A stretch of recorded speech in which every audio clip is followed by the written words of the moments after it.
آپ صلی اللہ علیہ وسلم کے باندیوں کے نام درج ذیل ہیں۔ نمبر 1 ماریہ قبطیہ، نمبر 2 ریحانہ بنت شمعون، نمبر 3 نفیسہ۔ حضرت ماریہ کو شاہی مصر اسکندریہ مخوخس نے آپ صلی اللہ علیہ وسلم کے خدمت میں ہدیتاً بھیجا تھا۔ حضرت ماریہ کا انتقال سن 16 ہجری کا ہوا، مقبرہ جنت البقیع میں ہے۔ ریحانہ بنت شمعون کا تعلق بنو قریظہ بنو نذیر سے تھا۔ یہ ایک قیدی تھی۔ کنیز بن کر خدمت نبوی کا اعزاز ملا۔ 10 سن ہجری کو وفات پائی اور جنت البقیع میں مدفون ہے۔ نفیسہ حضرت زینب بنت جاش کی باندی تھی۔ انہوں نے نبی صلی اللہ علیہ وسلم کو ہدیہ کر دیا۔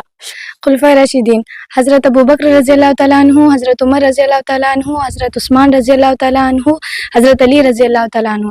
4 خلفائے راشدین میں سے 2 خلیفہ آپ صلی اللہ علیہ وسلم کے سسر تھے اور 2 خلیفہ آپ صلی اللہ علیہ وسلم کے داماد تھے۔ حضرت ابوبکر آپ کے دوست تھے اور غار یار بھی تھے۔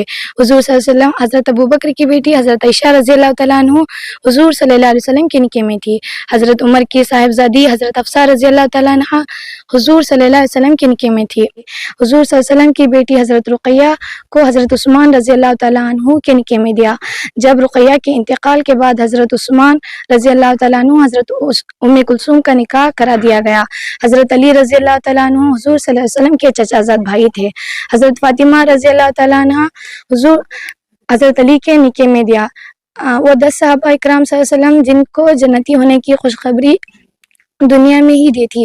حضرت ابوبکر رضی اللہ تعالیٰ عنہ، حضرت عمر رضی اللہ تعالیٰ عنہ، حضرت عثمان رضی اللہ تعالیٰ عنہ، حضرت علی رضی اللہ تعالیٰ عنہ، حضرت طلحہ رضی اللہ تعالیٰ عنہ، حضرت زبیر رضی اللہ تعالیٰ عنہ، حضرت عبد الرحمن رضی اللہ تعالیٰ عنہ، حضرت سعد رضی اللہ تعالیٰ عنہ، حضرت سعید رضی اللہ تعالیٰ عنہ، حضرت ابو عبیدہ رضی اللہ تعالیٰ عنہ۔